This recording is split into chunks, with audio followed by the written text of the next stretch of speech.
नाजरीन, 2012 से 2015 तक इंडियन म्यूजिक इंडस्ट्री पर राज करने वाला पंजाबी सिंगर हनी सिंह, जिसने अपनी डिफरेंट और वल्गर और बदतमीज म्यूजिक से जनरेशन को अपना दीवाना बना लिया था।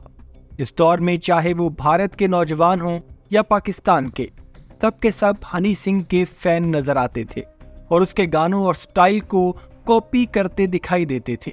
उसके गाने वो खुद लिखता था, जिसमें उसने वल्गैरिटी, शराब, जिना, पार्टीज का भरपूर जिक्र करने को अपने डिफरेंट म्यूजिक का नाम दे रखा था और यही वल्गर और शैतानी स्टाइल उसको शोहरत की बुलंदियों पर ले गया।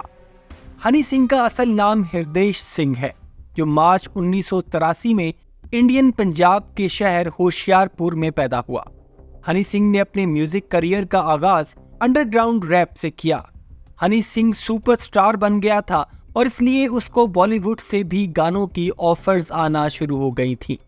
लुंगी डांस और अंग्रेजी बीट जैसे गानों ने उसकी शोहरत में मजीद इजाफा किया। हनी सिंह ने हालिया अपने एक इंटरव्यू में कहा कि ये वो वक्त था कि जब उसने इतना फेम और दौलत हासिल कर ली थी कि मुझे लगता था कि मैं ही भगवान या खुदा बन गया हूँ। नाउज़ुबिल्लाह। दुनिया मेरे आगे झुकती है, मेरे एक इशारे पर दुनिया मेरे लिए कुछ भी करने को तैयार हो सकती है। हनी सिंह का कहना था कि इस शोहरत और दौलत के दौर में वो अपनी हकीकी लाइफ में भी पार्टीज, दौलत और शोहरत का इतना आदी हो चुका था कि सीक्रेट सोसाइटीज जो बाकायदा शैतान की पूजा करती हैं, उन्होंने उसको अपने साथ मिल जाने की और शैतान की पूजा करने की ऑफर्स करना शुरू कर दी। और ये वो वक्त था जब मुझ पर शोहरत और दौलत का भूत सवार था और मैं दीन धर्म से बिल्कुल दूर था और दहरिया हो चुका था, यानी कि लादीन।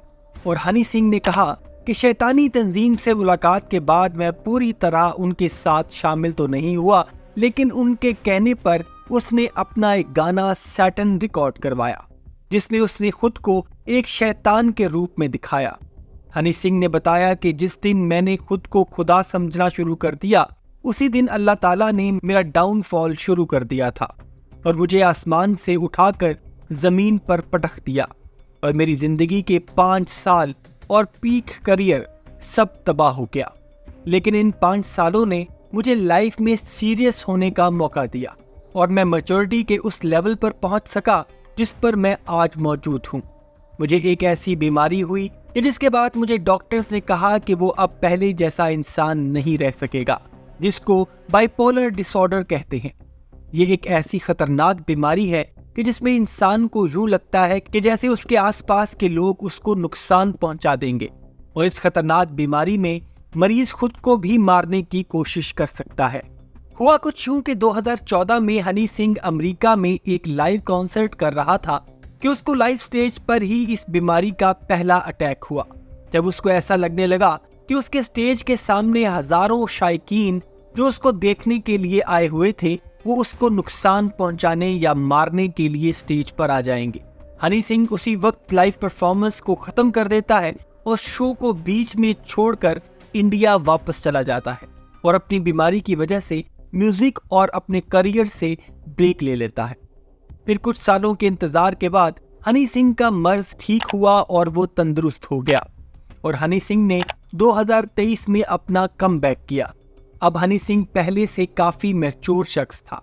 हनी सिंह अपने कमबैक के बाद एक बिल्कुल मुख्तलिफ इंसान बनकर सामने आया था।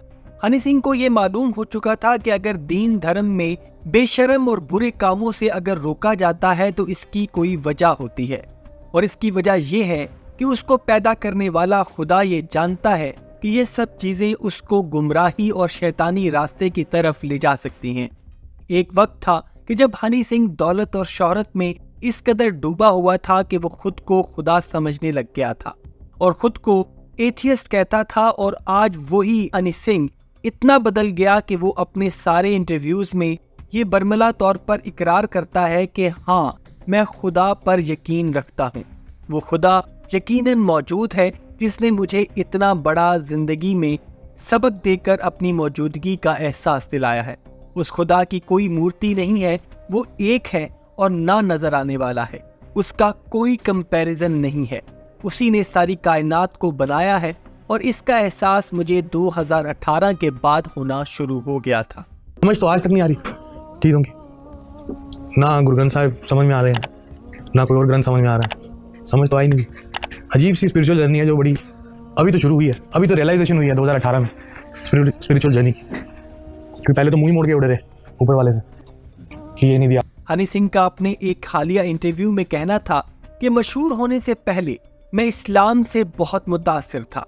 पंजाब में जब मैं रहा करता था तो आसपास मौजूद मुस्लिम सूफी लोगों के पास मैं बैठा करता था और उनसे इस्लाम की बातें सुना करता था, इनसे अपने सवालों जवाब करता था और उनकी बातें सुनकर मुझे अच्छा लगता था।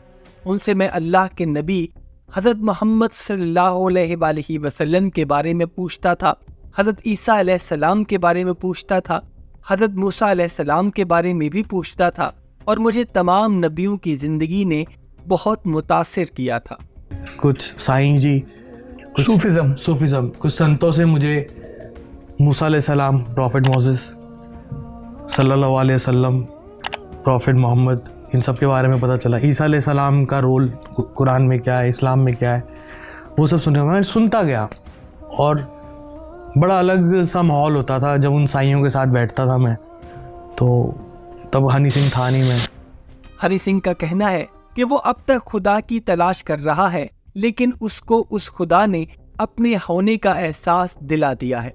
दोस्तों, अगर देखा जाए तो हनी सिंह ने खुदा को अभी तक जितना जाना है और जितनी भी उस खुदा की तशरीह की है, इस लिहाज से वो खुद को मुसलमान ही कह रहा है और इस्लाम की बुनियाद ही तौहीद पर है।